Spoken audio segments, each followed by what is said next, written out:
Mario Kart is the biggest racing game by far. It sold thousands of times more copies than any other racing game. But why? Let's check out the changes from each game to see how we got here. Starting with Super Mario Kart on the Super Nintendo, released in 1992 in America and Japan, and 1993 for other countries. This game was way more advanced than any other racing game at that point. Mario Kart was 3D before it was normal, using a pseudo 3D technique to emulate the look of 3D using perspective, while still being 2D. F-Zero used this same technique before Mario Kart. Booting up the game, you're greeted with the title screen with only two choices, Time Trial and Grand Prix. The character selection was small, it only has 8 characters to race as, and had a character that made no sense today to be in Mario Kart. Mario, Luigi, Yoshi, Toad, Peach, Bowser, Koopa Troopa, and Donkey Kong Jr. The reason they used Donkey Kong Jr. instead of Donkey Kong is because Donkey Kong Jr. has a shirt on, and it was the 10th year anniversary of Donkey Kong Jr. The stages in this game are very plain and all play the exact same. There's courses like Donut Plains 1, Donut Plains 2, Donut Plains 3, and they're all basically the same track. This number situation happened for a bunch of other tracks. The items consisted of the mushroom, green shell, red shell, banana, boo,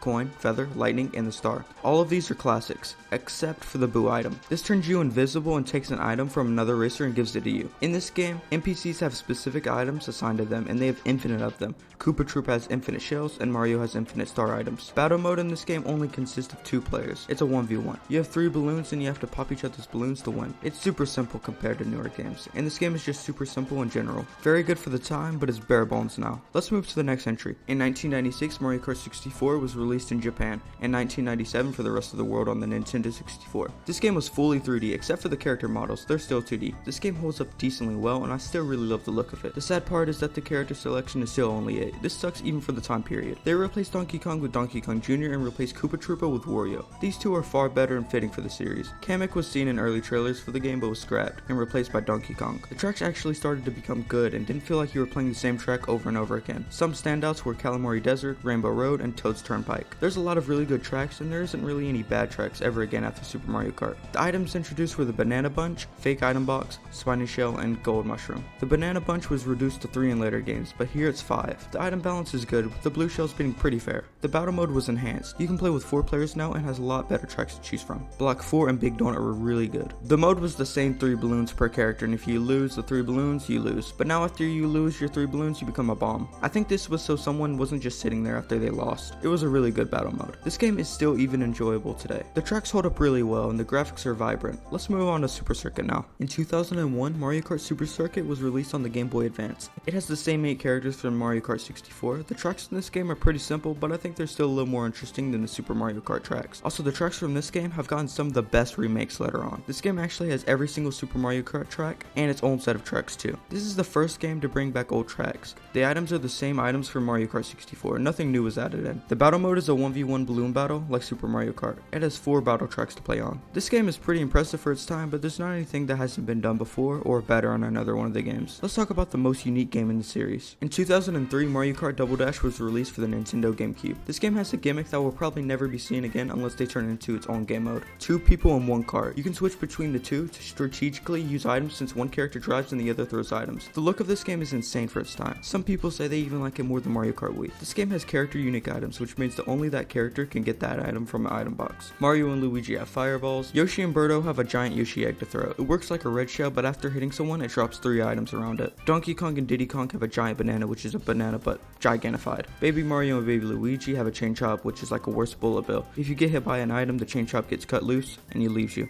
There are 20 playable characters, a massive increase in picks. Every character has a team combo. Mario has Luigi, Donkey Kong has Diddy Kong, etc. They all have unique items, but Petey, Piranha, and King Boo don't. They randomly get any one of the unique items. This is probably because these guys were developed late and didn't want to add a unique item for them. But what happens if you pick Mario and Bowser? They both have different special items, so what happens? Well, you have a 50-50 on whether you're going to get Mario's fireballs or Bowser's giant shell. There are still normal items in this game. They took out the triple shells and gold mushroom and made them character unique items. The tracks on this game are so good. Baby Park, DK Mountain, Dino Dino Jungle, all of the tracks are amazing. But there's a bit of a problem. There's only 16 tracks. That may sound okay, but it feels really small in comparison to every other game. The battle mode is pimped out. 6 new tracks: Cookie Land, Block City, Luigi's Mansion, Nintendo GameCube, Pipe Plaza, and Tilt-A-Kart. There's 3 new modes. You have Balloon Battle, which is the classic mode seen in the other 3 games. Shine Thief. A shine is placed in the middle of the track and you have to collect it and hold on to it until the timer's up, without getting hit by an item and losing it. But Bomb Blast. You have to hit other players 4 times with a bomb to collect 4 stars to win. This is an insane game, but let's move on to Mario Kart DS. In 2005, Mario Kart DS released for the DS. This game is thought of as the best Mario Kart by a lot of people. I think there's a couple of better games in the series, but this game was only on a DS and it accomplished so much. The mission mode was so good, but for some reason they dropped it after this game. It let you do missions in order, stuff like collect coins or go through rings, and there were final bosses for each section of levels. This mode could have been huge in newer games, but they just stopped, which sucks because this is a great single player experience they added just to not use this great idea again. The character selection is pretty similar to Double Dash, except they cut a few characters, and added Rob the Robot, Shy Guy, and Dry Bones. Weird choices. You can put a logo on the front of your cart, which is a feature that never came back, and I don't really care that it wasn't added back. The blooper and bullet bill were added. I love the bullet bill and I hate the blooper. It's not effective at slowing people down, it's just annoying. There's 16 new tracks and 16 retro tracks. That's 2 times as many tracks as Double Dash. This game features the best track of all time, Waluigi's Pinball. Retro tracks are pretty boring compared to the new tracks, but I'd rather have them than not. This is the first game to have online play, which is pretty crazy since it's on a small handheld. The online was decent from what I've heard. The battle mode has the single balloon battle mode. It has 6 tracks, 2 retro tracks coming back, and they bring back Block 4 and Pipe Plaza, the best battle tracks ever.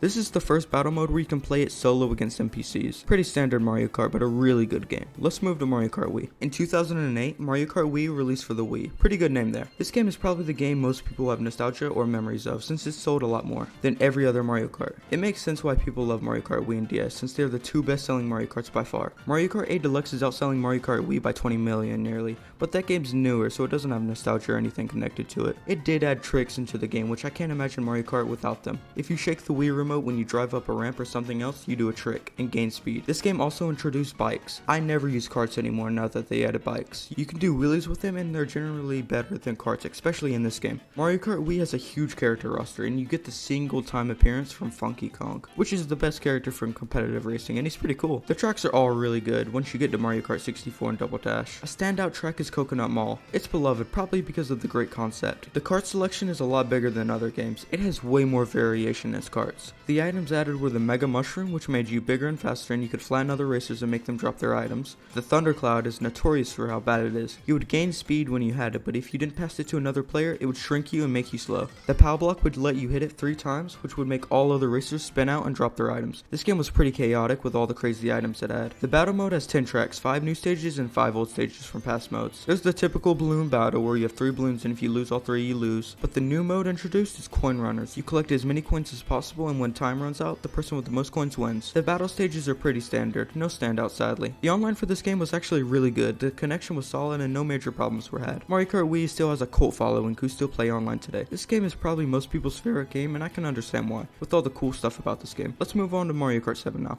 In 2011, Mario Kart 7 was released for the 3DS. It added the most major features out of any game: gliding, driving in water, and customizable karts. This game has a pretty good character roster with the best additions being a worm and a bee and a flying turtle. The new items introduced were the Lucky 7, which gave you a red shell, green shell, banana, bomb, blooper, a star, and a mushroom. This worked a lot worse than it sounds. They surround you and the item in front of you would be used, so you would have to time it for it to work well. The Super Leaf let you deflect items coming at you and hit other racers. The Fire Flower lets you throw fireballs at racers, and if they hit, it makes them spin out. The tracks in this game are my favorite out of any game. Music Park, Waluigi Pinball, DK Jungle, Rock Mountain, Maple Treeway, Daisy Cruiser, Calamari Desert, and Luigi's Mansion. It has every single one of the best tracks from the past games combined in one game. This game also has the best Rainbow Road. The battle mode tracks are kinda mediocre. I don't like any of the tracks that much. There's Coin Runners and Balloon Battle, which are both pretty good modes. They've been seen in almost every game up until now. The new gliding feature allows you to activate a glider when you hit this blue panel. You glide through or over the track and it's pretty cool. It allows for a lot more unique designs for track and track transitions. Customizable kart parts is a good addition and you can make some funny looking karts here. Driving through water breaks one of the limitations and elevates the tracks. It's used really well in Wario Shipyard. But let's move on to Mario Kart 8 now. In 2014, Mario Kart 8 released for the Wii U. It adds the new gravity mechanic which shifts gravity what you're on. So you can stick to walls, go upside down on walls, anything and everything. It's really good for removing barriers for tracks, but it doesn't really change the gameplay drastically. Their character selection is huge, but there's some weird omissions. No Bowser Jr., but every single one of the other Koopalings. Pink Gold Peach, cause why not? Baby Rosalina. The tracks are solid. They're a big step down from Mario Kart 7, but they're still okay. The retro tracks actually get changed and they modify them to make them feel more modern. In the old games, you knew when you were playing a Super Mario Kart or a Super Circuit track, since they were so basic. basic, but now they're enhanced and feel fresh. The Rainbow Road for this game is mediocre, but the remake of Mario Kart 64's Rainbow Road makes up for it. Crazy 8 is a lucky 7 for Mario Kart 7 where they give you all the basic items and then they spin around you, but this item gives you a coin too. Boomerang Flower gives you a boomerang to hit other races to come back to you 3 times and then it's gone. Potted Piranha works like a super leaf where it would increase your speed and you can attack players. The number of car parts is increased a lot and they even have a collab with Mercedes-Benz. You can drive a Mercedes-Benz in Mario Kart. This is the world we live in. The battle mode is where it gets dark.